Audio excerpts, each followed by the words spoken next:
আমি একটা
দেয়ার আগেই সে বলল, তোমরা যেখানে যাচ্ছ সেখানে যেও না, হয়তো আর ফিরতে পারবে না। কথাটি আমার মনে দাগ কাটল। আমার সাথে থাকা অ্যান্ড্রুও কিছুটা চমকে গেল। বৃদ্ধ আরও বলল, 5টি নাবালক শিশুকে জ্যান্ত পুঁতে ভুডো থেকে আরো শক্তিশালী করে রাখা হয়েছে। বলে রাখা ভালো, ভুডো একটি প্রাচীন রোমান শয়তান দেবতার নাম। আমরা ওই বৃদ্ধকে কিছু বলার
and do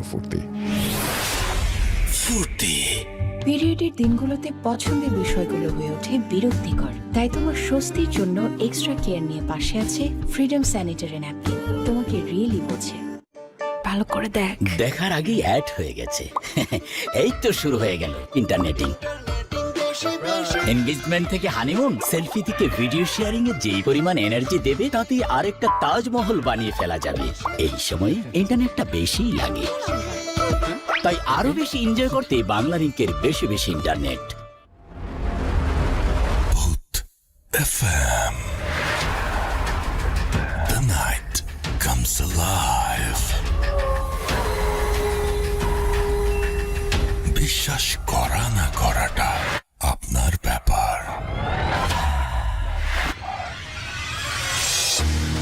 ইয়েস, বিশ্বাস করা বা না করাটা আপনার ব্যাপার। You are listening to Radio Foorti FM. আমাদের সঙ্গে আছেন আহমেদ বাবু এই মুহূর্তে, এবং আমরা কোনো কথা না বাড়িয়ে সরাসরি চলে যাব তার কাছে, তার ঘটনা শোনার জন্য। আপনারা সবাই অধীর আগ্রহে বসে আছেন, আমি জানি, আমিও অধীর আগ্রহে বসে আছি।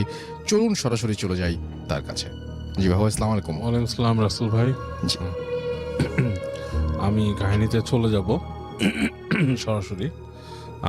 এই কাহিনীটা আমাকে বলেছে হচ্ছে সুনীল, ওর দাদার আমলের কাহিনী। সম্ভবত এটা যখন নাকি আপনার দেশ বিভাগের আগে একদম ভারতবর্ষ ছিল সে সময়কার কাহিনী। জি। তো এই কাহিনীটা হচ্ছে যে একটা জমিদার বাড়ি, এটা হচ্ছে ময়মনসিং এর এদিকে ছিল আর কি, ময়মনসিং এর দিকটাতে। তো তখন ভারতবর্ষ আর কি জি। বড়। এবং যে কাহিনী বলেছে তার দাদা সে সময় ওই তাদের জমিদারি প্রথাটা উঠে যাচ্ছে আর কি, তখন উঠে গেছে এবং সম্পত্তি ভাগ হয়েছে। তো এরকম সময় তার দাদা শহরে ছিল আর কি, কলকাতায় ছিল। তার দাদার ডাক পড়ে আর কি, যে বলে যে তোমার সম্পত্তির এটা ভাগাভাগি করে তুমি তোমার যা যা আসে সেগুলো নিয়ে যাও আর কি। তো ওর ফ্যামিলিতে দুঃসম্পর্কের কিছু আত্মীয় ছিল এবং ওর দাদা ছিল আর কি সেখানে, সেই ইসে আর কি। তো শুনলে দাদা যখন নাকি ময়মনসিংহে আসে, তার কলকাতার জব ছেড়ে, চাকরি ছেড়ে, তিনি চাকরি করতেন আর কি। তো সেই সময়টা আর কি ওই জায়গাটা আর কি বেশ পাহাড়ি টাইপের ছিল, মানে খুব বেশি মানে একটু জঙ্গল ঘেরা, পাহাড় টাহাড় আছে এবং মানে বেশ বন্য পরিবেশ আর কি। এর মধ্যেই তার পূর্বপুরুষদের জমিদারি ছিল এবং তারা ছিলেন বেশ অত্যাচারী টাইপের আর কি, অত্যাচারী টাইপের। এবং পরবর্তীতে আর কি তারা মানে যারা যিনি লাস্ট চলে যান আর কি এবং তার হিসাবটা করে যান, জি। তিনিও আর কি বেশ মানুষের রোষানলেই পড়েন আর কি, এরকম একটা অবস্থা ছিল। এবং অতীতে কিছু তাদের ফ্যামিলির কিছু মানুষকে মানুষ মেরেও ফেলছে, এরকম কিছু। তো যাই হোক, শুনলে দাদা যখন ওখানে যায় তখন যে দেখে যে পরিবেশটা মোটামুটি তখন আর জমিদারির ব্যাপারটা নেই ওখানে। তবে তার যে উকিল তিনি এবং তাদের যে ম্যানেজার ছিলেন তিনি ওই বাড়িটাতে তাকে নিয়ে যান আর কি, নিয়ে যে ওখানে রাখেন, দেখান বাড়িটা, বিশাল বাড়ি। এবং তার অন্যান্য যে জিনিসগুলো বুঝে নেওয়ার সেগুলো তাকে বোঝাতে থাকেন। এবং তার এক দুঃসম্পর্কের এক হয় আর কি, মানে যেটাকে বলে জেঠি বা সামথিং ছিল আর কি। তিনি তার সাথে সব কমিউনিকেশন অ্যান্ড সব কিছু মেনটেন করতেন, কারণ তারই নাকি আরও কিছু মানে ওনার দাদার যে জেঠি আর কি, তারই নাকি আরও কিছু মানে প্রাপ্য ছিল কিছু অংশে কি হিসাব কিতাবে আর কি। তো যাই হোক, তো ওনার সাথে ওনার কথাবার্তা বলা লাগে এসব ব্যাপারে। তো উনি ওখানে যাওয়ার পরে বেশ কিছুদিন কেটে যাওয়ার পরে ওনার যে বন্ধু, মানে ওর দাদার বন্ধু, শুনলে দাদার বন্ধু একটা চিঠি পায় ওর দাদার কাছ থেকে যে সে অসুস্থ আর কি। শুনলে দাদা যে সে অসুস্থ ছিল, জি। বেশ অসুস্থ হয়ে গেছে হঠাৎ করে। তো অসুস্থতার লক্ষণটা হচ্ছে সে লিখছে তাকে চিঠিতে যে সে হঠাৎ করে জ্বালা পোড়া হয় তার, এবং তখন সে জ্বালা পোড়াটা এতটুকু হয়, শারীরিক জ্বালা পোড়া, সে কিছুই করতে পারে না, সে আপনার সব তার জ্ঞান হারিয়ে যায় আর কি, সে নিজের জ্ঞান থেকে বেরিয়ে যায়। জি। সে তার দাদার বন্ধুকে অনুরোধ করে তাকে ওখানে আসতে আর কি। দাদার যে ফ্রেন্ডটা থাকে সে খুব ক্লোজ একটা ফ্রেন্ড এবং তার সাথে অনেক কিছু শেয়ার করে, খুব ক্লোজ ফ্রেন্ড।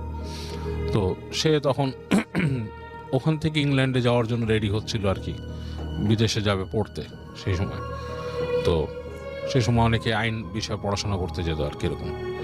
তো যাই হোক, তো ওই বন্ধু যখন নাকি চিঠি পায়, চিঠি পেয়ে তখন চিন্তা ভাবনা করে সে চলে আসে এদিকে বিভিন্নভাবে আর কি। তার আসার বর্ণনা নাই দিলাম, আসার বর্ণনা দিছিল, বাট সেটা আমি নাই দিলাম। জি। তো বিভিন্নভাবে চলে আসে। আসার পরে সে যে তার বন্ধুর সাথে দেখে, বন্ধুকে দেখতে পায় যে সে একটা রুমে শুয়ে আছে। বেশ আগের থেকে বেশ শুকায় টুকায় গেছে, চোখের নিচে কালি পড়ছে। তো বলে, কিরে তুই এখানে আসলি, তোর মানে আরো সম্পদ পাবি, এটা সেটা কিছু ভালো কিছুর জন্য আসছিস, তোর এই অবস্থা কেন, তুই এখানে বিছনায় পড়ে গেলি? তো বলে যে ফ্রেন্ড, আসলে জিনিসটা হচ্ছে অন্যরকম। আমি এখানে আসার পর থেকে যে জিনিসটা আমি দেখি, প্রথম দিকে আমি যেটা দেখতাম সেটা হচ্ছে রাত্রেবেলা আমাকে কেউ ডাকতো রুমের বাইরে। মানে রাত হয়ে গেলে যখন সবাই ঘুমায় যেত, ঘর বাড়ি অন্ধকার, তখন মনে হতো কেউ আমাকে ডাকতেছে নাম ধরে। তো নাম ধরে যখন ডাকতো, তা আমি আস্তে আস্তে প্রথম, মানে সে তার কাহিনী বলতেছে যে প্রথম যখন আমাকে নাম ধরে কেউ ডাকে, তখন আমি মনে করছি যে এই বাড়িতে আর কেউ আছে জি। যে নাকি বয়সে বড় এবং নারী কণ্ঠ আর কি।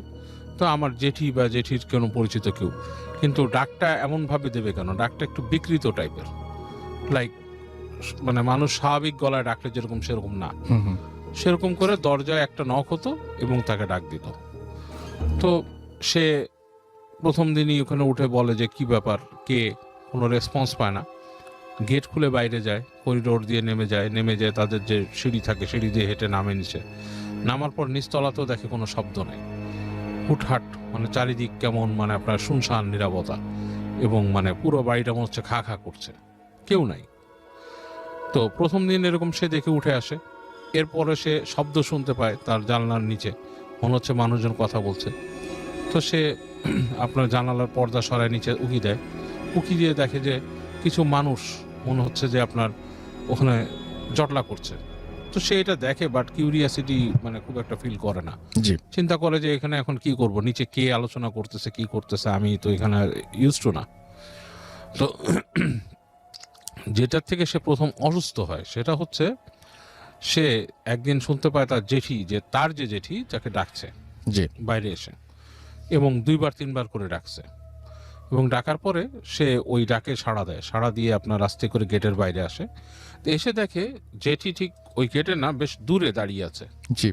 ওনার হাতে একটা লণ্ঠনের মতো উনি দাঁড়িয়ে আছে, ওনাকে আস্তে আস্তে ডাকে হাত দিয়ে, মানে কোনো কিছু দেখাবে এরকম কিছু।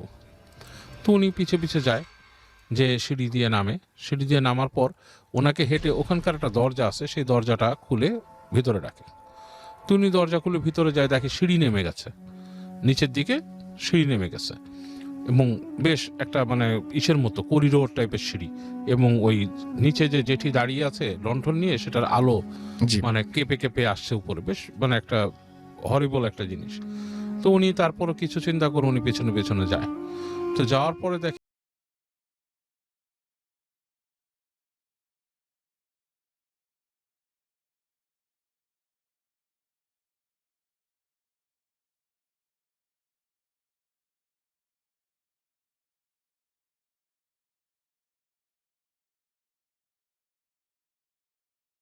তো জায়গার থেকে যে গর্জনটা আসে ওনার কাছে বেশ ভয় লাগে, এবং এই পর্যায়ে দেখে ফট করে ওই আলো লণ্ঠন যে থাকে জেঠির হাতে, সেটা নিভে গেছে। আচ্ছা। তো উনি ডাকতে থাকে, জেঠিমা জেঠিমা, এরকম করে ডাকে, দেখে কোনো সাড়া নেই, এবং ওই গর্জন যেটা হচ্ছে, গর্জনটা আরো লাউডার হচ্ছে ওই জায়গায়। আচ্ছা। উনি ব্যাক করে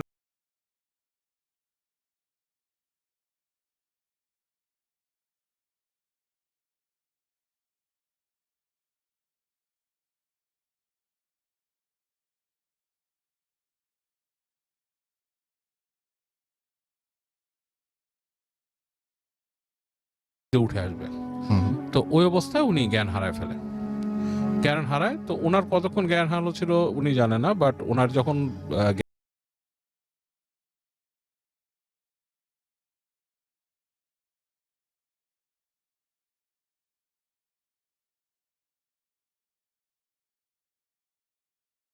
দেখছেন কোন, জি। আপনাকে আমরা এখানেই পাইছি ভিতরে সিঁড়ির গোড়ায়, এবং আপনি প্রায় একদিন অচেতন ছিলেন। তো এরকম বলার পর যেটা হয় যে সে শুয়ে থাকে, নর্মালি বসে থাকে, শরীরটা খারাপ। তো হঠাৎ তার যেটা হয় যে গা জ্বালা পোড়া করে, গা জ্বালা পোড়া করতে করতে প্রচন্ড মনে হয় গায়ে কেউ আগুন ধরায় দিছে, এবং এই যন্ত্রণা সহ্য না করতে পেরে উনি বেহুশ হয়ে যায়। তখন উনি দেখে যে এখানে তো ওনার কেউ নাই, উনি যে ফেরত চলে যাবে সেটাও উনি ওনার জেঠিমাকে জানান যে আমি চলে যেতে চাচ্ছি কলকাতায়, আমি পরে এগুলো আমার শরীরে, কিন্তু ওনার যে শরীরের অবস্থা যাওয়ার মতো না।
আলোচনা করুক, আরো চিন্তা ভাবনা করুক, সে যাতে এই দিকেই ফোকাস থাকে সব সময়। পানিটা খেতে বলবেন, এইভাবেই করবেন। তো খাওয়াই দিয়ে অনেক কষ্ট মৌলানা সাহেব ওনাদেরকে বলে দেয় কিভাবে নদী পার হয়ে যেতে হবে, ওখান থেকে কিভাবে কিভাবে চলে যেতে হবে। তো ট্রাই করে অনেক কষ্টে শেষে সে তাকে কলকাতায় নিয়ে আসে। তো কলকাতায় নিয়ে আসার পরে ওনার কিন্তু অনেক কমে যায়, ওনাকে পানি দিছে, ওই ধরনের প্রবলেমগুলো ওনার মধ্যে আর হয় না। এবং পরবর্তীতে উনি মানে অনেক অনেক আরো স্টাডি করার পরে উনি মানে ধর্মের প্রতি সম্পূর্ণ বিশ্বাস নিয়ে আসেন এবং বিশ্বাসী একজন ধার্মিক হয়ে যান। এবং উনি কিন্তু ওনাদের ওই সম্পত্তির অংশগুলোও আস্তে ধীরে পরবর্তীতে পান। কিন্তু এখানে দেখা গেছে ওনার যে জেঠি ছিলেন তিনি অনেক কিছুই ওনার আত্মসাৎ করে ফেলছিলেন সম্পত্তির থেকে। আসসালামু আলাইকুম ভাইয়া।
কিন্তু ওনার মা ওনার ছেলের কাছে এরকম থাকতো, কিন্তু ওনার কোনো সেবা কোনো কিছুই খ্যাতমত ছিল না, অবহেলিত ছিল তার।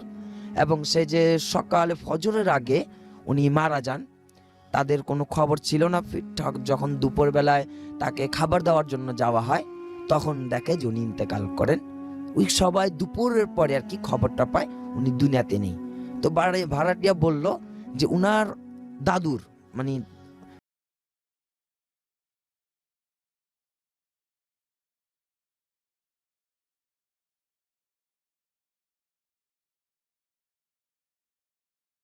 সবার কাছে খুব ভয়, বাড়িটা খুব ভার হয়ে থাকে। উনি বারবার বলতেছে বাড়িটা একটা অভিশপ্তের বাড়ি, কেননা একজন অভিভাবক হয়ে সে কখনো কারোর সেবা পান নাই। ইন্তেকালের সময় উনি কাউকে কাছে পান নাই। যখন মারা গেছে খুব ভোরবেলায়, দুপুরবেলা সবাই জানতে পারে উনি দুনিয়াতে নেই। এই ভাইয়ার ছিল ঘটনা। থ্যাংক ইউ সো মাচ আপনার ঘটনার জন্য। আপনাকে অনেক ধন্যবাদ। আমরা চলে যাব এখন বাবু ভাইয়ের কাছে এবং বাবু ভাইয়ের কাছ থেকে আরেকটা ঘটনা শুনে আসবো। আশা করছি এই ঘটনাটা আপনাদের ভালো লাগবে। চলুন শুনে আসি। রাসেল ভাই, এই কাহিনীটা হচ্ছে আপনার সাগরের কাহিনী। অ্যান্ড এটা হচ্ছে মোহাম্মদপুরের একটা জায়গার, অ্যান্ড দ্যাট ইজ অ্যাকচুয়ালি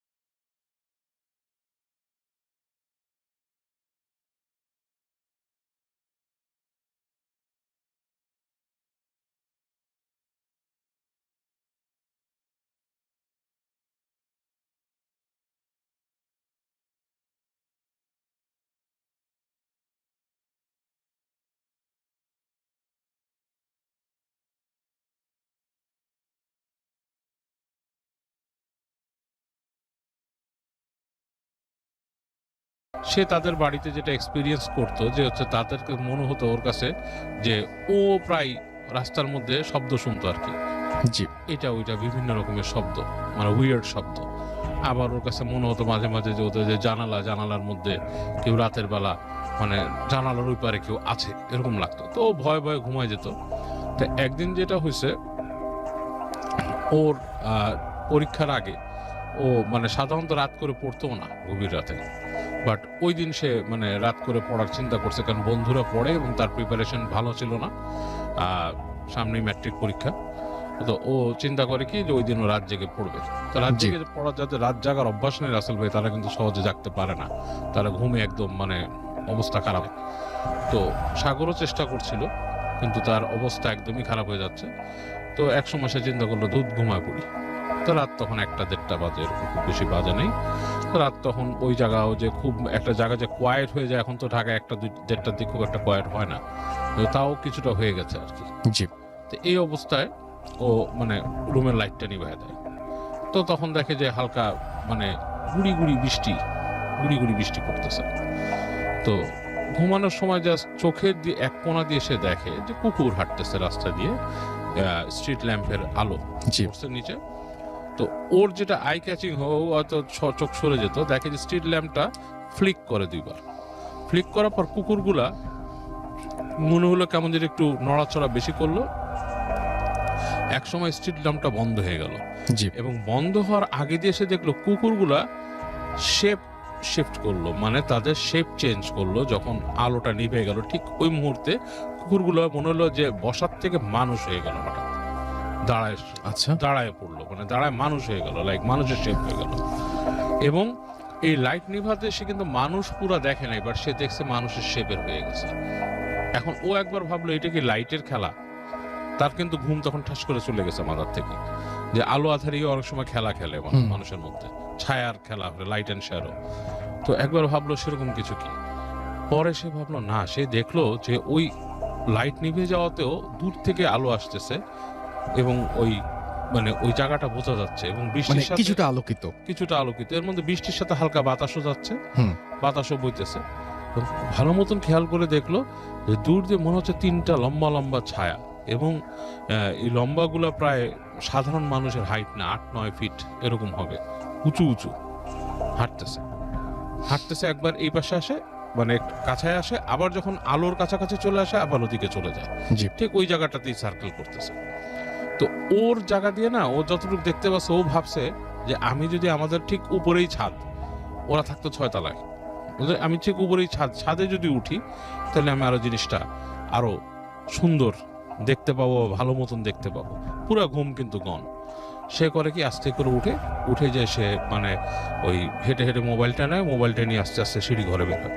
সিঁড়ির দরজা যখন খুলে তখন সে শুনতেছে যে তাদের যে ছাদের যে গেটটা ঠিক উপরে, ইমিডিয়েটলি উপরের তলায় একটা লোহার গেট আর কি, ছাদ ওইটা ঠাস ঠাস ঠাস ঠাস করে বাড়ি খাচ্ছে, কিন্তু ওই দরজা কিন্তু লাগানো থাকে রাতের বেলা, দারোয়ান তালা মেরে দেয়। তো ও চিন্তা করলো ছাদের দরজা খোলা, আবার দেখে যে ঠান্ডা বাতাস একটা আসতেছে, সিঁড়ি দিয়ে যাচ্ছে, বৃষ্টি হালকা পড়তেছে এই সময়। তো তারপরও খুব অ্যাডভেঞ্চারাস মাইন্ডে বা কিউরিয়াস মাইন্ডে দরজাটা লাগায়, ফ্ল্যাটের দরজাটা লাগায়। যখন সিঁড়ির কাছে উঠে রাসেল ভাই, যখন দরজাটা দিয়ে ঢুকবে, দেখে দরজাটা হালকা ভেজানো। এই সময় সে দেখে সিঁড়ির এখান থেকে লম্বা লম্বা এরকম ছায়ার মতো মানুষ, লাইক ছায়ার মতো জিনিস, মানুষ বললে ভুল হবে, শেপটা মানুষের মতো, এর জন্য তাই বলছি। উপরের অংশটা বোঝা যায় না যে কি চেহারা বা কিছুই বোঝা যায় না, পা দুটো বোঝা যাচ্ছে লম্বা লম্বা। এগুলো খুব সুইফটলি, মানে ম্যাটার অফ লাইক, মানে খুব স্পিডে, লাইকে খুব, যেমন ফাইটার জেট যেরকম স্পিডে যায়, জি। সেরকম তার পায়ে যে সাত করে পাস করে চলে গেল নিচে, মানে 1 সেকেন্ডের জন্য গেটে, এবং পরবর্তী সেকেন্ডে তাকে পাস করে সিঁড়িতে নেমে গেল। এবং ওগুলো নামার সাথে যে বাতাস, সে বাতাসও তার গায়ে লাগছে, এবং ও তো ওখানে ফ্রিজ হয়ে যায়, ও আর কোথাও ওঠার চিন্তাও করতে পারে না। পরের সেকেন্ডে দেখে আবার তার সামনে দিয়ে উঠে চলে যায়, উঠে ঠিক ছাদের ওই গেট দিয়ে। তো এইবার যখন ছাদের গেট দিয়ে উঠতেছে, তখন দ্রিম করে ছাদের গেটটা বন্ধ হয়ে যায়, একদম খুব জোরে বাড়ি দিয়ে ছাদের গেটটা বন্ধ হয়ে যায়। তো ও তখন এটা আর সহ্য করতে পারে না, ও বাসার ভিতরে চলে আসে, এসে বাসায় শুয়ে পড়ে, শুয়ে কাঁপতে কাঁপতে যতটুকু দোয়া দুরুদ পারে পড়তে পড়তে সে ঘুমিয়ে যায়। সকালবেলা তার ফ্যামিলি তাকে দেখে প্রচন্ড জ্বর মাথার মধ্যে, এবং এই জ্বর অবস্থায় তার মনে করেন যে মানে কঠিন অবস্থা, মানে তার পরীক্ষা দেওয়ার মতো অবস্থা নাই, মানে তার এটা মানে টেস্ট পরীক্ষা ছিল সম্ভবত, মানে একটা ছুটি হয় না ম্যাট্রিক পরীক্ষার আগে, সেরকম পরীক্ষা, এরকম অবস্থা নাই। তোর বাপ মা ওকে বলে যে জ্বর আসছে, ডাক্তার দেখে, এবং বাপ মাকে স্কুলে বলে যে আমার এরকম হয়েছে। তখন তাকে বাসার থেকে একটু বকাও দেয় যে তুমি এরকম সময় কেন বের হয়েছে, তোমাকে বলছি যে জায়গাটা খারাপ, মুরব্বীরা। এবং তাকে ওই করা হয়, চিকিৎসা করা হয়, জ্বর ডাক্তার দিচ্ছে, জ্বর কমতেছে না, জ্বর হালকা রেমিশন যায় আবার বাড়ে। তো ওর যে বড় চাচা, সে ওখানকার কাছের মসজিদের ইমাম সাহেবকে বলেন, পলাপন ইমাম সাহেব বলে যে ওকে পারলে নিয়ে আসেন। তো ওকে যখন নাকি নিয়ে আসে ইমাম সাহেবের কাছে, মসজিদের মধ্যে যখন ঢুকে, তার জ্বর ছিল শরীরে, মসজিদে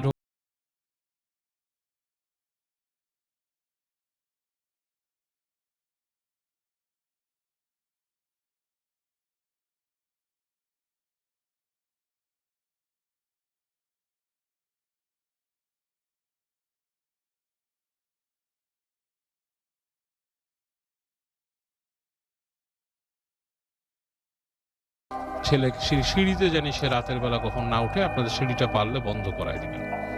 মানে সিঁড়ির মধ্যে হয়তো জিনিসটা যেটা হয়েছে যে ও রাতের বেলা দেখছে, এবং এগুলো তো খারাপ জিন, ওরা দূর থেকে ওকে খেয়াল করছে, ও যে খেয়াল করছে, এবং ও ওভার কিউরিয়াসে যখন সিঁড়িতে গেছে, ওদের কাছে এটা 1 সেকেন্ডের ব্যাপার, ওরা লাইট স্পিডে চলাফেরা করে ওখানে উঠতে, এবং ওকে যা ভয় দেখাইছে, এবং ওদের গায়ের বাতাসটা লাগছে, এটাতেই তার এই জ্বর এসে গেছে। এবং তারপর ওকে দোয়া টোয়া করে করে দেয়, বলে আস্তে ধীরে ঠিক হয়। ওর পরীক্ষা মিস হয়ে গেছিল, পরীক্ষা পরবর্তীতে স্পেশাল অ্যাপ্লিকেশন করে সে ওইটার হয় আর কি। ওকে, এই হচ্ছে কাহিনী Russell. Thank you so much, আপনার ঘটনার জন্য আপনাকে অনেক ধন্যবাদ বাবু ভাই। Booth FM. The night comes alive. বিশ্বাস করা না করাটা আপনার ব্যাপার।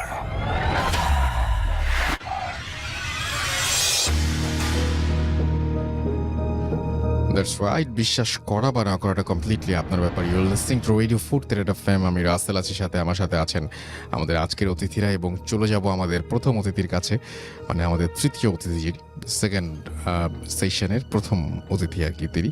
আপনার নামটা প্লিজ একটু বলবেন, কোথা থেকে এসছেন সেটা বলবেন, তারপর আপনার ঘটনায় যাব। জি আসসালামু আলাইকুম রাসেল ভাই, জি আমি মোহাম্মদ বাইজিদ আলম। জি। আমি এসেছি ধানমন্ডি থেকে, আমার হোম টাউন নরসিংদীতে। তো আমি নরসিংদীরই একটা ঘটনা আজকে শেয়ার করব। চলুন শুনে আসি আপনার ঘটনা। তো আমি আজকে যে ঘটনাটা বলবো সেটা হচ্ছে বিরামের ঘটনা। তো আমার এলাকাতে একটা দিঘি আছে, সরকারি দিঘি, বিশাল বড় দিঘি। তো ওইখানে দিঘিটা ভালো না, এলাকার মুরব্বীরা বলতো এখানে রাত্রেবেলা যেন কেউ না যায় মাছ ধরতে। তো আমাদের এলাকার কিছু লোক ওইখানে মাছ ধরতে গিয়েছিল রাত্রে। তো ওনারা মাছ ধরতেছে, হঠাৎ ওনারা বাঘের গর্জন শুনতে পায়। প্রথমে যখন বাঘের গর্জন শুনতে পায় তখন অনেকেই ভয় পেয়ে গেছিল, বলতেছে যে না, সুবিধা মনে হচ্ছে না, আজকে আমরা মাছ ধরবো না। তারপর কয়েকজন বলতেছে না না, মাছ ধরি, সমস্যা না, এগুলো কোনো বিষয় না, মাছ তো ভালোই পাচ্ছি আমরা ধরি। তো ধরতেছে মাছ, একটু পরে আবার বাঘের গর্জন।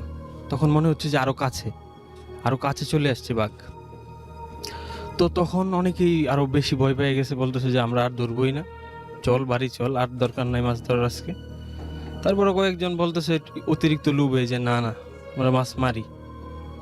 তো তারপর আবার ওনারা মাছ ধরতেছে। তারপর আবার বাঘের গর্জন। তখন মনে হচ্ছে যে অনেক নিকটে এসে পড়ছে বাসটা, আর মনে হচ্ছে বাঘটা অনেক নিকটে চলে আসছে। তখন ওনাদের হাতে টর্চ লাইট ছিল, টর্চ লাইটটা ওনারা মারে সামনে দেখার জন্য। জি ওনারা দেখার জন্য সামনে মারে। তখন ওনারা যা দেখতে পায় যে একজন মানুষ দাঁড়িয়ে আছে, অবিকল মানুষ, শুধু তার মাথা নাই, তার বুকের মধ্যে 4টা চোখ, বুকের মধ্যেই দাঁত। তো ওনারা যখন টর্চটা ওইখানে ছাড়ে, ওনারা দেখে যে ওনাদের টর্চের যে পাওয়ার, তার চেয়ে 3 গুণ পাওয়ারফুল ওর চোখ থেকে একটা আলো আসছে এইদিকে। দেখে তো ওনারা যে যার মতো করে দৌড়িয়ে পালায় বাড়িতে চলে আসছিল।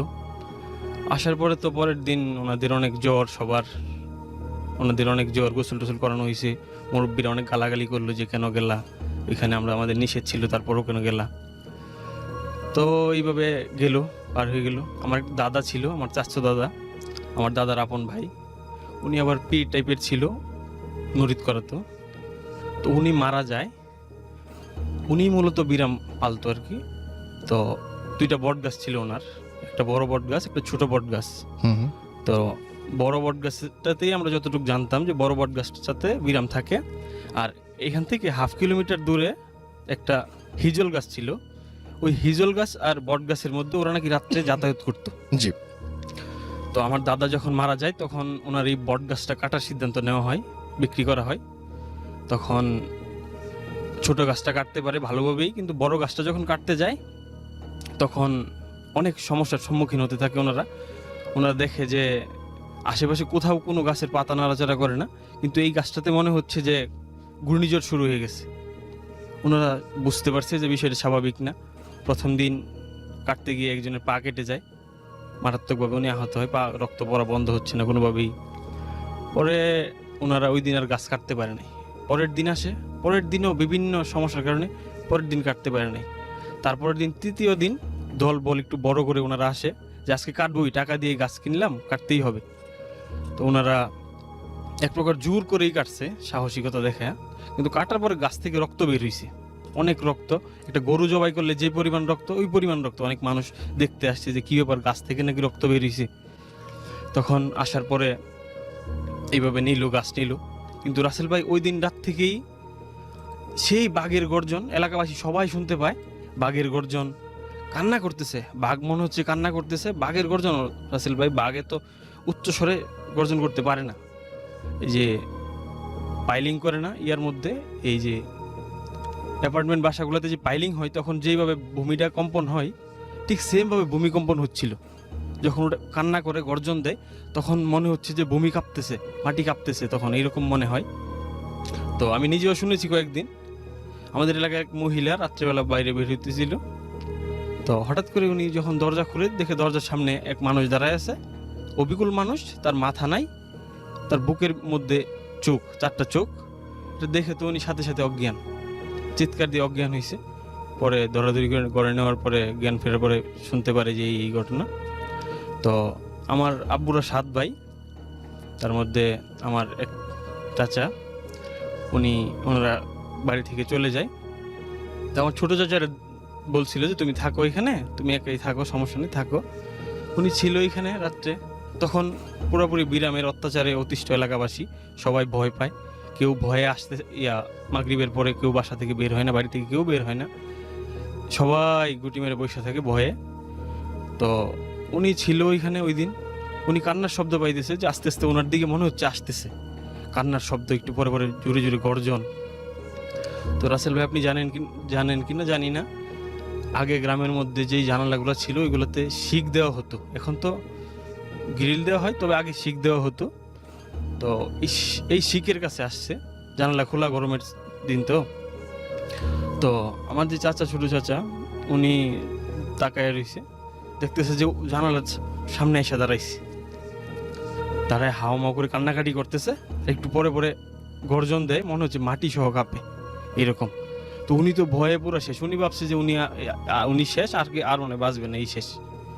তো উনি আবার স্মোক করতো, ওনার এখানে ম্যাচ ছিল। উনি আবার জানে যে এইসব কিছু আগুনকে ভয় পায়। উনি অনেক চেষ্টা করে ম্যাচ জ্বালানোর জন্য। উনি দিয়াশ লাইট সবগুলো ইউজ করে, একটাও কাজ করে না, একটাও জ্বলে না। তো ওনার কাছে টর্চ লাইট ছিল। উনি এটা যখন মারতে যায় তখন ফিউজ হয়ে গেছে, টর্চ লাইট আর কাজ করে না। অনেক কষ্টে ওনার গ্যাস ম্যাচ ছিল, ওইটা দিয়ে অনেক কষ্টে সর্বশেষ যখন একটা চালায়, এই সিগারেট যখন একটা জ্বালায়, তখন এটা চলে গেছে। তো উনি এটার বিবরণটা রাসেল ভাই যেরকমভাবে দিয়েছিল যে অবিকল মানুষের মতো, শুধু তার মাথাটা নাই আর চোখ, 4টা চোখ তার বুকের মধ্যে। আর উনি যতটুকু সাইজ দেখাইছিল, যে দাঁতের সাইজ 7 থেকে 8 ইঞ্চি দাঁতগুলা, তাও বুকের মাঝেই। তো এইভাবে চলে যায়। এলাকাতে অনেক কবিরা জানা হয় যে কি প্রতিকার। এলাকাবাসী তো পুরো অতিষ্ঠ, সবাই ভয়ে আতঙ্কিত হয়ে গেছে, কেউ কিছু করতে পারতেছে না, রাত্রেবেলা বের হইতে পারতেছে না। তো কবিরা জানে কেউ কিছু করতে পারে না, কেউ কিছুই করতে পারে না। তো বলতেছে যে এই যে উনি যে পীর সাহেব ছিল আমার দাদা, যে উনি তো পালতো, উনি ছাড়া তো এখন কিছুই করা যাইতেছে না এইগুলারে। তো আমার এক চাচা, 5 নম্বর চাচা, উনি রাত্রেবেলা আসতেছিল, রাত্রে পাই তখন 2টা। উনি আসার পথে আমার যে দাদা যে পিরাম পালতো, ওনার মাজারের কাছে আসার পরেই ওনার সাথে দেখা, এই দাদার সাথে দেখা। তো আমার চাচা জিজ্ঞেস করলো যে জ্যাঠা আপনি কোথেকে আসছেন এত রাতে? তখন বলতেছে বাবা আমি তো হজ করে আসছি। তখন বলতে হজ করে আসছেন? তো আমার চাচা যেভাবে দাঁড়ায় ছিল, ওনার ডান পাশেই ছিল মাজারটা। ওনার আবার একদম খেয়াল নাই যে এই দাদা মারা গেছে। ওনারে আমার দাদা বলতেছে, ওই দাদা, যে তুমি একটু ঘুরো, তুমি একটু বাম পাশে ঘুরো, তুমি পিছনে তাকাইবা না, পিছনে তাকাইলে তুমি ভয় পাইবা। কিন্তু আমার চাচার একদমই মাথায় নাই যে উনি মারা গেছে। একদম স্বাভাবিকভাবে উনি কথা বলতেছে যে ওনার চাচা, ওনার জ্যাঠা আসছে, হজ করে আসছে, কথা বলতেছে। তখন বললো যে জ্যাঠা আমরা তো সবাই খুব আতঙ্কে আছে, সবাই খুব ভয়ে আছে, তো আমরা কিভাবে প্রতিকার পাইতে পারি এই বিষয়টা থেকে, আমরা তো আর পারতেছি না। তখন বলতেছে যে যাও তুমি, আজকে থেকে আর হবে না, আর রাত্রেবেলা এইভাবে বেড টের হইও না। তো আমার চাচা বাড়িতে আসলো। আসার পরে উনি যখন রুমে ঢুকবে তখন ওনার খেয়াল হয়েছে আরে আমার চাচা তো উনি তো নাই, উনি তো মারা গেছে। তখন উনি অনেক ভয় পেয়ে গেছে, বিষয়টা বুঝতে পারছে। রাসেল ভাই তারপর থেকে আর কোনো সমস্যা হয়নি। এই ছিল আমার কাহিনী। Thank you so much. আপনার ঘটনার জন্য আপনাকে অনেক ধন্যবাদ এবং আশা করছি যে এই ঘটনাটি আপনাদেরও ভালো লেগেছে। এবং আমি এখন যেটা করব সেটা হচ্ছে যে সরাসরি আপনাদেরকে আরও একটা ঘটনায় নিয়ে যাব। আমি জনি, ঢাকার মোহাম্মদপুর থেকে বলছি। আমি ভূতের ফিল্মের খুব পুরনো একজন শ্রোতা। আমি পার্সোনালি খুবই পছন্দ করি, কিন্তু সমস্যা একটাই, আমি আসলে খুব ভয়ও পাই। আর এই প্যারানর্মাল যে ব্যাপারগুলো, এগুলো আসলে আমার জীবনে অনেক ঘটেছে। তো ছোট একটা ঘটনা আমি আপনাদের আজকে শেয়ার করব। এটা লাস্ট ইয়ার আমার সাথে আমার হজে হয়ে যাওয়া একটা ঘটনা। আরেকটা জিনিস আমি বলে রাখি, সেটা হচ্ছে যে আমি ভূত মানে ওপর এতটাই আসলে আমার মনে হয় যে আমি অ্যাডিক্টেড। কারণ আমি এখন যখন মোটরসাইকেল চালাই তখন হেডফোন দিয়ে ডাউনলোড করে শুনি। ইভেন তো আমি আপনার মানে প্রতি সপ্তাহে শুধু আমি নেট কিনি, মোবাইলের ডাটা কিনি শুধু এটার জন্যই। মানে আমি কোথাও যদি কোনো কাজে যাই, কোথাও ধরেন উত্তরা যাচ্ছি মোহাম্মদপুর থেকে বা গুলশান যাচ্ছি, হোয়াট এভার, মানে ঢাকা শহর কোন জায়গায় মুভ করতে হলে আমার কানে হেডফোন উইথ আপনার এই ভূত এফএম। তো আমার মনে কি আমার লাইফটা চেঞ্জ হয়ে গেছে। আমি এর ছাড়া আসলে কিছু করতে ভালো লাগে না, কারণ শুনতেছি, চালাইতেছি। হ্যাঁ, আমার বাচ্চা স্কুল থেকে আমার আনতে হয়, তখনও আমি এটা শুনি, চালাই আর কি। তো হোয়াট এভার, আমি ঘটনায় চলে যাই। ঘটনা হচ্ছে 2018 সালের সেপ্টেম্বর মাসে, এই মাসেই আমি হজ থেকে রিটার্ন করবো। আমার হজ আল্লাহর রহমতে খুব সুন্দরভাবেই পালন করি। তো বেসিক্যালি যারা হজে গেছে তারা দেখবে যে হজের মক্কার ঠিক পিছন সাইডটা দ্যাটস বাইতুল মুআল্লা যে কবরস্থানটা, ওইখানে আমার হোটেল ছিল। তো হোটেলকে ওইখানে ফন্দুক বলে। তো ওইখানে মূলত আমার হোটেলটা একটু পুরনোই ছিল, কিন্তু প্রত্যেকটা হোটেলে সেন্ট্রাল এসি এবং আপনার লিফট তো থাকবেই। তো আমারটাও অ্যাজ ইউজুয়াল খুব ভালো কন্ডিশন ছিল। কিন্তু একটা সমস্যা হচ্ছে যে যখন আপনি হোটেল থেকে মুভ করবেন, দেখবেন প্রচুর পরিমাণে বিড়াল আপনার আশেপাশে আছে। কুকুর রেয়ার, কুকুর দেখা যায় না বললেই চলে, কিন্তু বিড়াল অনেক বিড়াল। তবে এদের কোনো ময়লা আপনি রাস্তায় পাবেন না। তো হোয়াটএভার এইভাবে চলতেছিল। আমি পুরো প্রায় 46 ডেজ আমি এখানে ছিলাম। তো এর মধ্যে আমি বিড়াল নিয়ে আসলে ওইভাবে মানে করি নেই, কারণ হ্যাঁ, বিড়াল নিয়ে আমার একটু সমস্যা আছে, আমার একটু অ্যালার্জি আছে। তো একদিন আমি আমার যে মোয়াল্লেম, যে আমাদের গাইড আর কি, তাকে জিজ্ঞেস করলাম। তাকে মামা বলতাম, ওর নাম হচ্ছে মামুন। আমি হোটেলের নামটা বলবো না, কারণ যেহেতু ওনার ব্যবসা। তো ওনার হোটেলের সামনে প্রচুর বিড়াল, আমি আপনাকে ছবি পাঠাবো।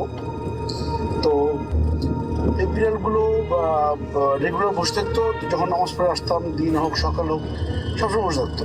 কিন্তু আমি কখনো তাদের তাড়াও করিনি, তাদের কখনো মানে ভাগানোর চেষ্টাও করিনি। তাই একদিন আমাকে চেষ্টা, আমার এত বিড়াল এখানে, তো মাঝে মাঝে আমার ভয় লাগে। তো এর মধ্যে যেটা হলো, মামা বললো কখনোই বিড়ালদের আপনি এমন কিছু করবেন না যাতে ও ব্যথা পায়। তো এমনি কিউরিয়াসিটি নিয়ে একদিন জিজ্ঞেস করলাম, মামা আসলে ঘটনাটা কি কারণে আসলে এটা আপনি আমার বললেন? উনি বললো যে এটা আসলে মানে এটা এমন একটা জায়গা, আল্লাহর ঘর এখানে, ঠিক আছে? এখানে মানুষ জিন থাকে, বেরোর উপরে থাকে। তো অতএব ভুল করে যদি আপনি কোনো ভুল কাজ করে ফেলেন, আর যেহেতু হজে আসছেন, কেউ যেন ব্যথা না পায়, সে আপনি চিন্তা ভাবনা করতে হবে। তো ঠিক আছে, ভালো কথা। তা আমার মনে আসলে একটু কিউরিয়াসিটি ছিল, যে মানে একটা ভয়ও ছিল যে কীভাবে এটা দেখা যায় বা জানা যায় আরও কিছু। কারণ আমি ভূত এফএম শুনি অলমোস্ট 7-8 বছর তো হয়েছেই আমি শুনি, কিন্তু আমি রাতে শুনি না, আমি ডাউনলোড করি, সবসময় শুনি। কারণ দিনের আলোতে আমার একটু ভয়টা লাগে না ওরকম। রাতে শুনলে আমার ওই রাতও খুব কষ্ট হয়, এবং আমার রাতগুলি স্ক্যারি হয়ে যায় আসলে, সত্যি কথা যেটা বলতে। তো এই হিসেবে আমি চলে আসবো আমার সেপ্টেম্বরের 4 তারিখে, 6 তারিখে বাংলাদেশে ল্যান্ড করার কথা। তো 4 তারিখ আমি চলে আসবো। 4 তারিখে আমি নামাজ পড়তে যাবো, তাহাজ্জুদের নামাজ। যারা মক্কায় গেছেন বা হজে গেছেন তারা জানেন যে সৌদিতে মক্কায় কিন্তু তাহাজ্জুদের নামাজের আজান হয়, কিন্তু হয় না, আপনার এরকম জামাত হয় না। তো আমি মূলত সবাই ওই টাইমে 3টার মধ্যে উঠে যায়। তা আমিও রেগুলারের মধ্যেই উঠে গেলাম ওই টাইমে। তো ওঠার পরে আমি প্রথমে তাকিয়ে বাম পাশে তাকায় দেখলাম যে 2জন লোক আমার পাশে দাঁড়ায় আছে, আর আমার রুমটা খুব অন্ধকার। আমি আমার রুমের ডিসক্রাইব একটু বলে দিচ্ছি। সেটা হচ্ছে যে কোনো একটা ফ্ল্যাটে যদি আপনি ঢুকলে একটা কমন স্পেস থাকে, তারপর ডান পাশে রুম, বাম পাশে রুম, আর ঢুকলে যে জায়গাটা সেটা হচ্ছে সিঁড়ি দিয়ে ঢুকলেই একটা বেসিন পড়ে, একটা বাথরুম পড়ে। তারপর বাম পাশে আমার অ্যাটাচ বাথরুম সহ একটা রুম ছিল, সেটা আমাকে দেওয়া হয়েছিল যেহেতু আমি একটু হেলদি অ্যান্ড আমি আমার ক্যাটাগরিটা একটু ভালো ক্যাটাগরি ছিল, যার কারণে আমার রুমে অ্যাটাচ বাথরুম ছিল। তো আমি রাতে ভয় পাই, এই জন্য রুমের লাইটটা কেউ জ্বালা দিত না। যারা আমার সাথে থাকতো তারা ম্যাক্সিমাম একটু বয়স্ক, আর আমরা 5 জন ছিলাম এক রুমের ভিতরে।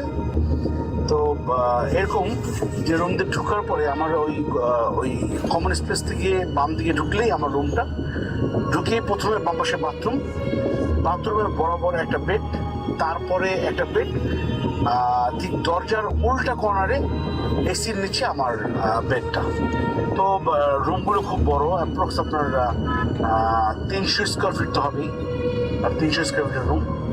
তো এখানে সিঙ্গেল বেড থাকে। তো আমি বেডে শুইলে ধরেন আমি রাত্রে দরজাটা খোলা রাখতাম যাতে ঘরটা একটু আলোকিত থাকে, এবং ওই দরজার সাথে সাথে আমি বাথরুমের লাইটটা জ্বালাই দিয়েও বাথরুমের লাইটটা দরজাটা একটু খোলা রাখতাম। তো যদি কেউ এই আলোর মাঝখানে দাঁড়াতে, অবশ্যই রাসেল ভাই আমি বুঝতে পারবো যে কয়জন বা কে দাঁড়াইছে। হয়তো চেহারা দেখতে পারবো না, কিন্তু অ্যাটলিস্ট তাদের ছায়াটা তো বুঝতে পারবো। তো আমার মনে হলো যে আমি তাহাজ্জুদের নামাজ পড়ি হারাম শরীফে গিয়ে। তো আমি নর্মালি তাকাই দেখলাম যে 2 জন দাঁড়ায় আছে। তো আরেকটা কথা বলে নিয়ে আসলে আমার এখানে টোটালি পুরো এই 46 ডেজ আমার ঘুম নিয়ে খুব সমস্যা হচ্ছে, বাট কারণ ওই যে 3 ঘন্টা একটা ডিফারেন্স থাকে, এই জন্য খুব কষ্ট হয়েছে। তো আমি ঘুরে তাকাই দেখলাম যে 2 জন লোক দাঁড়ায় আছে এবং আমার দিকে মুখ করে তাকায় আছে। তা আমি প্রথম মনে করলাম যে হয়তো আমাকে ডাকতে আসছে তাহাজ্জুদ নামাজের জন্য। তো ওইখানে 2 জন দাঁড়াই আছে। তো আমি তাদের দেখে, তারা যেহেতু ডাকতেছে না, রুমটা অন্ধকার, তাদের আমি অবয় দেখতেছি, তো মনে করলাম হয়তো এখন সময় হয় নেই, এই জন্য ডাকতেছে না, সময় হলে আমার টিকিট রাখ দিবে। তা আমি তাদের দেখে উল্টে ঘুরে গেলাম, দেওয়ালের দিকে মুখ করলাম। মুখ করার পর সাথে সাথে আমি চিন্তা করলাম, আমার সেকেন্ডের মধ্যে আমার মাইন্ড কাজ করা শুরু করলো যে যদি তারা আমার ডাকতে আসে রুমের লাইট জ্বালা নেই কেন। তো এটা চিন্তা করে আমি তাকাইলাম, তাই দেখলাম দাঁড়ায় আছে। তো রুমটা অন্ধকার, আর স্বাভাবিক আমার রুমে যেহেতু সব ম্যাক্সিমামই 5 জনের মধ্যে 3 জনই বয়স্ক, সেক্ষেত্রে তারা অবশ্যই রুম তো লাইট জ্বালাবেই। কিন্তু দেখলাম যে ওরা দাঁড়াই আছে। তখন আমি প্রথমবার জিজ্ঞেস করলাম কে, দ্বিতীয়বার জিজ্ঞেস করলাম কে, তৃতীয়বার আমি জিজ্ঞেস করলাম কে বলে আমি চিৎকার দিয়ে উঠলাম। চিৎকার তার সাথে সাথে আমি আমার রুমে যারা ছিল তারা সব উঠে গেল। উঠে আমার জিজ্ঞেসে কি স্যার কি হয়েছে। আমার নাম আসল নাম হচ্ছে আরিফ, ডাক নাম জনি। তো আমার জিজ্ঞেসে হ্যাঁ আরিফে কি হয়েছে। আমি বললাম না ভাই কিছু হয় নাই, মনে হয় তাহাজ্জুদের আমার সময় হয়ে গেছে। কয় না মাত্র তো 2টা বাজে, আরো 1 ঘন্টা আছে ঘুমান। তো আমার মাথায় কাজ করতেছিল যে ওটা কে ছিল, লাইট জ্বালানোর পরে কিছুই নেই। তো এটা আমি আর কাউকে বলি নেই, কারণ আমার সাথে যারা থাকে তারা হয়তো ভয় পেতে পারে, এই জন্য আমি আর কাউকে কিছু বলিনি। তো এটাই ছিল আমার ঘটনা রাসেল ভাই। যদি ভালো লাগে শেয়ার করবেন। Thank you listener. যদি ভালো লাগে আমাকে জানাবেন, আমার আর অনেক ঘটনা আছে আমি আপনাকে জানাবো। আল্লাহ হাফিজ। Booth FM. The night comes alive. বিশ্বাস করা না করাটা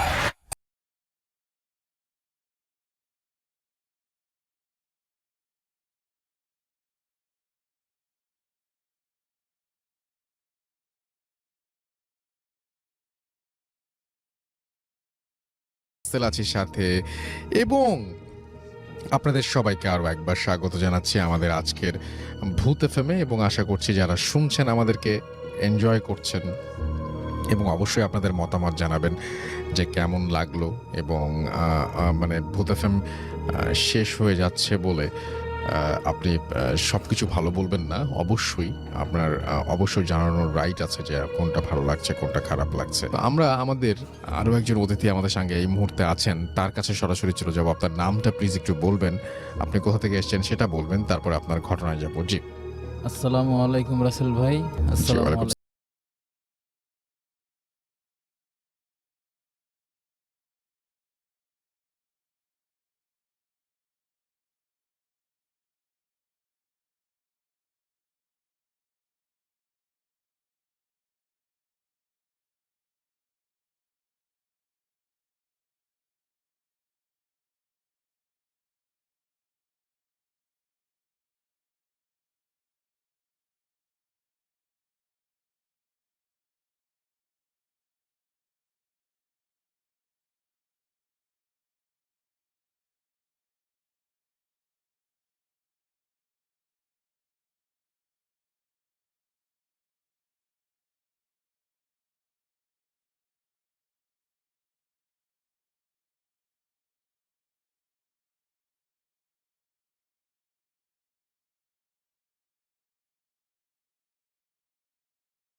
ওয়ালাইকুম আসসালাম। আমরা যেটা করব সেটা হচ্ছে যে আজকের মতো আমরা বিদায় নিব না এখনই, তবে আমরা আপনাদের জন্য একটা ফ্রাইডে 13th ওপরে একটা ক্লিপ প্লে করব। তো যাই হোক, আজকের মতো আমরা বিদায় নিতে চাচ্ছি, তবে বিদায় নেওয়ার আগে এখনই শেষ করছি না। আমরা সবাই জানি যে আজকে আমরা যখন শো শুরু করেছিলাম তখন ফ্রাইডে 13th ছিল, সুতরাং ফ্রাইডে 13th ওপর অবশ্যই একটা ক্লিপ প্লে করব। এবং আপনারা সবাই জানেন যে অলরেডি 14 ডিসেম্বর হয়ে গেছে। 14 ডিসেম্বর বুদ্ধিজীবী দিবস। আমাদের সবচাইতে মেধাবী সন্তানদের, আমাদের যারা আমাদের সামনের দিকে এগিয়ে নিয়ে যাবেন, যারা বাংলাদেশকে দিক নির্দেশনা দিবেন, তাদেরকে হত্যার মাধ্যমে, এক নৃশংস হত্যার মাধ্যমে এক কালো অধ্যায় সূচিত হয় ইতিহাসে। এবং সেইটা আমরা সেই বুদ্ধিজীবীদের স্মরণ করছি শ্রদ্ধা ভরে। এবং বাংলাদেশ এমন একটা বাঙালি জাতি, এমন একটা জাতি যারা বারবার ঘুরে দাঁড়াতে জানে। তো আমাদের যে পঙ্গু করে দেওয়ার কথা ছিল, আমাদের যে একেবারে নিঃশেষ করে দেওয়ার কথা ছিল, সেখান থেকে কিন্তু আমরা আবারও ঘুরে দাঁড়াতে পেরেছি। কিন্তু আমাদের সেই মেধাবী সন্তানরা যদি আজ বেঁচে থাকতেন তাহলে হয়তো আমাদের এই গতি আরও অনেক বেশি ত্বরান্বিত হতো। এবং সেই সাথে সাথে আমরা বিদায় নিব। আজকের মতো এখানেই শেষ করছি। কথা হবে আবারও আগামী শুক্রবার। সেই পর্যন্ত সবাই ভালো থাকুন, সুস্থ থাকুন, মোস্ট ইম্পর্টেন্টলি সুস্থ থাকুন, এবং আমাদেরকে অবশ্যই ঘটনা পাঠাতে ভুলবেন না। আজকের মতো এখানেই শেষ করছি। টাটা।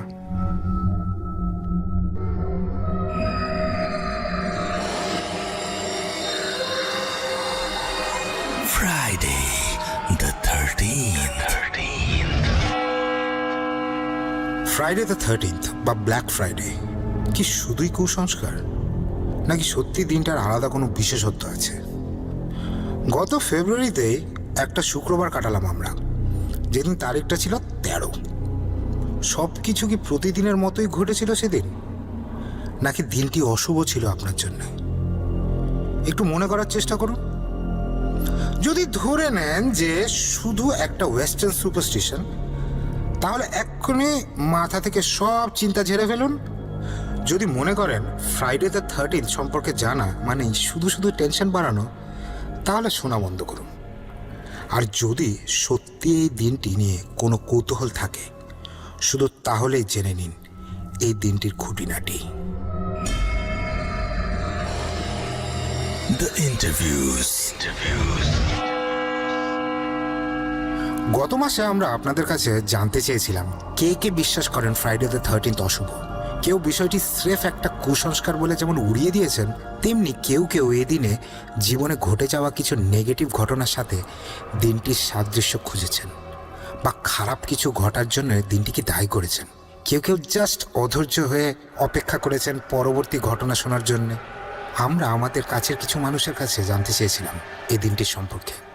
চলুন শুনে আসি তারা কি বলেন। ফ্রাইডে দ্য 13th তো একটা হরর ফিল্ম, ওই যে জেসন, ওই জেসনের মুভিটা, তাই না?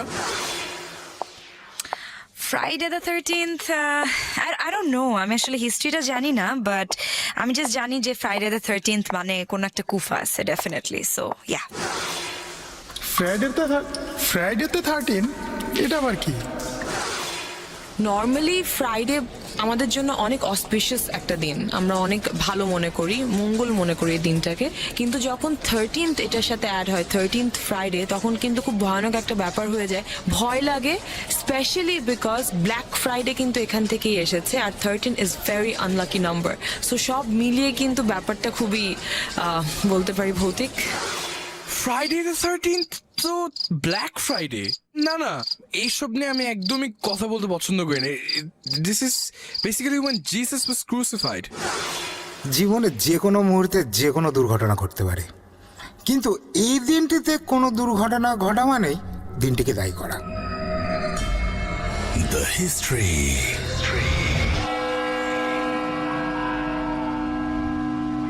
এবার চলুন জেনে আসি পশ্চিমা পৃথিবী কি ভাবে এই দিনটিকে নিয়ে। গ্রেগরিয়ান ক্যালেন্ডার অনুযায়ী কোনো মাসের কোনো একটি শুক্রবার যদি 13 তারিখে গিয়ে পড়ে, তাহলে সেটাকে বলা হয় ফ্রাইডে দ্য 13th বা ব্ল্যাক ফ্রাইডে।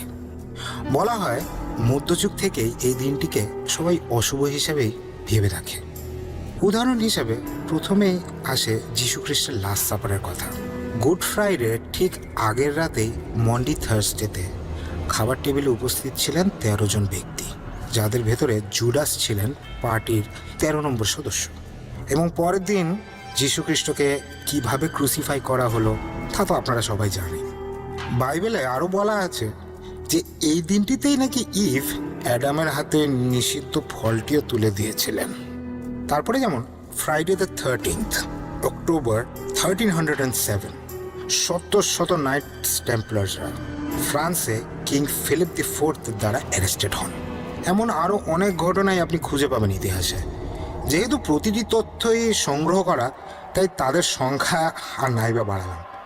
অনেক বিজ্ঞজনদের ফ্রাইডে দ্য 13th বা ব্ল্যাক ফ্রাইডে নিয়ে ধারণা কিন্তু পুরোটাই উল্টা। অনেকেই মনে করেন যে 19th সেঞ্চুরির আগে ফ্রাইডে দ্য 13th বা ব্ল্যাক ফ্রাইডে সম্পর্কে কোনো লিখিত তথ্য নাকি খুঁজেই পাওয়া যায় না।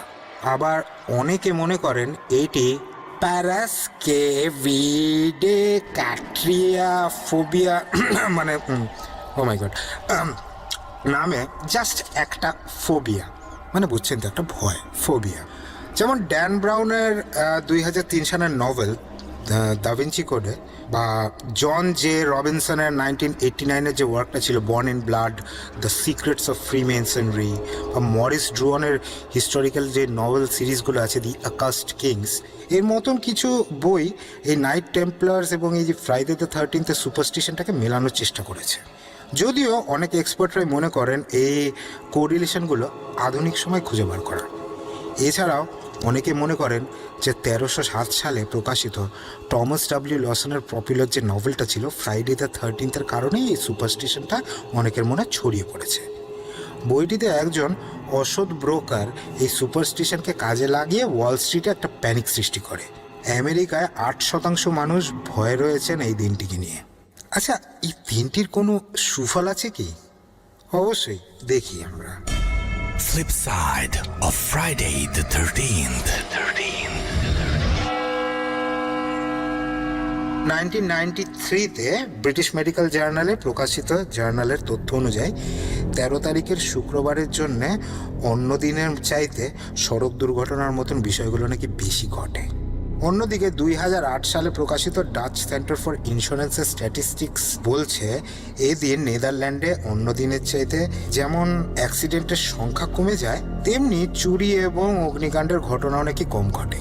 দিনটিকে অশুভ ভাবার কারণেই অনেকে এই দিনটিতে বাড়ি থেকে বেরোনি না, একটু বেশি সতর্ক থাকেন। ড্রাইভ করলেও সেটাও করেন খুব সাবধানে।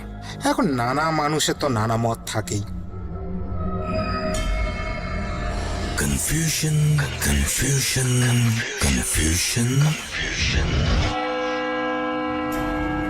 অনেকে মনে করেন নিউমারোলজিতে 12 সংখ্যাটির অর্থ কমপ্লিটনেস। একটু চিন্তা করলেই আপনি পেয়ে যাবেন 12 months of the year, 12 hours of the clock day, the 12 deities of Olympus, 12 tribes of Israel, 12 apostles of Jesus, 12 signs of the zodiac, the 12 years of the Buddhist cycle. অন্যদিকে সংখ্যা 13 মানে কমপ্লিটনেসের উল্টোটা। 13 সংখ্যাটিকে নিয়ে আমরা খুব একটা ঘেটে দেখতেও চাই না, কেন 13 মানে খারাপ, অশুভ। এটি কি শুধুই খুব পুরনো একটা সুপারস্টিশন? অদ্ভুত ব্যাপারটা হচ্ছে যে ইটালিতে 13 সংখ্যাটিকে কিন্তু শুভ করে দেখা হয়, সেখানে বরং অশুভ ধরা হয় ফ্রাইডে দ্য 17th-কে। গ্রিকরা মনে করে টিউসডে দ্য 13th-ই হচ্ছে অশুভ। দিনটির উপরে এরিস অর্থাৎ দ্য গড অফ ওয়ারের প্রভাবের কারণেই এমনটি মনে করা হয়। সুতরাং ভয়ের কিছু নাই। অনেক ধর্মে অনেক দেশেই 13 কিন্তু একটা গুরুত্বপূর্ণ সংখ্যা। ম্যাথামেটিক্সে 13 6th প্রাইম নাম্বার এবং একটি হ্যাপি নাম্বার। চীন এবং কোরিয়ান নাম্বার হিসেবে 7কেই বাই দ্য ওয়ে অশুভ ধরা হয়। আমি আবার রিপিট করছি, 7কে কিন্তু অশুভ ধরা হয় চীন এবং কোরিয়াতে। সবশেষে স্বস্তি দিতে টেলর সুইফটের এমটিভি ইন্টারভিউতে বলা কথাগুলো জানিয়ে দিচ্ছি আপনাদের। ফেব্রুয়ারি ফ্রাইডে দ্য 13th-এ আপনাদের পাঠানো অনেকের মেসেজ ছিল গায়িকা টেলর সুইফটের মতোই। I was born on the 13th, I turned 13 on Friday the 13th. My first album went solo in 13 weeks. My first #1 song had a 13-second intro. কি করা যাবে, কি করা যাবে না? ফ্রাইডে দ্য 13th-কে বলা হয় the most widespread superstition. আর সে কারণে যে কোনো নতুন ব্যবসা শুরুর জন্য এই দিনটিকে বেসিক্যালি অমঙ্গলজনক বলেই ধরা হয়। অনেকে দূরের যাত্রা বাতিল করে দেন এই দিন। কিছু কিছু নিষেধাজ্ঞা বেশ অদ্ভুত ধরনের, যেমন এই দিন অনেকেই ঘরের ভেতরে ছাতা মেলতে নিষেধ করেন। ঘরের ভেতরে ছাতা, এনিওয়েজ, হ্যাঁ, বড় ধরনের সারপ্রাইজ এড়িয়ে চলতে পরামর্শ দেন। ওকে, সারপ্রাইজ। চাঁদের নিচে কাউকে কোনো কথা দেওয়া থেকে বিরত থাকতে বলেন কেউ কেউ। আর কেউ নন, স্বয়ং শেক্সপিয়ার বলেছেন, O swear not by the moon, the inconsistent moon, that monthly changes in her circle orb, lest that thy love prove likewise variable. বলেছেন Juliet Capulet in Shakespeare's most famous tragedy. বুঝছেন তো কোনটা? বন্ধু বান্ধব নিয়ে খাবার খেতে যাচ্ছেন, খুব ভালো কথা। অতিথি সংখ্যাটা 13 বা 13-র কম অনেকে বলেন রাখতে আর কি এই দিনে। অনেকে আবার বলেন যে এই দিনে নাকি আয়না ঢেকে রাখতে হয়। আবার অনেকে বলেন যে এই দিনে কোনো মাছের প্রচলিত নাম মুখে নাকি আনতে নেই। যেমন ধরুন, ইলিশ মাছ না বলে আপনি যদি এখন টেনিউলোসা ইলিশা বলেন, মানে যেটা হচ্ছে কি বেসিক্যালি ইলিশ মাছের বৈজ্ঞানিক নাম, তাহলে হয়তো ঠিকঠাক থাকবে আর কি। অনেকে রাতে শোবার সময় যে পাশ হয়ে শোন উঠতে চান সেই পাশ দিয়ে। বিশেষ করে দেয়ালের দিকে ফিরে ঘুম ভাঙলে ধরা হয় নাকি ব্যাড লাক। এমন আরও অনেক কিছু ভাবেন পশ্চিমা দেশের মানুষেরা। কি ভাবছেন? ভাবছেন না যে জাতি হিসেবে অ্যাকচুয়ালি বাঙালিরা অনেক কম কুসংস্কারাচ্ছন্ন? সত্যিই তাই। ধরে নিতে পারেন যে ফ্রাইডে দ্য 13th জাস্ট একটা সুসংস্কার, এটি একটি ফোবিয়া। যাই ভাবেন না কেন, পরামর্শ একটাই, এই দিন নিয়ে খুব একটা বেশি ভাবতে যাবেন না, কারণ আপনার ইচ্ছা শক্তি, আপনার চিন্তা শক্তি, আপনার বিশ্বাস এসবের চেয়ে অনেক বেশি পাওয়ারফুল।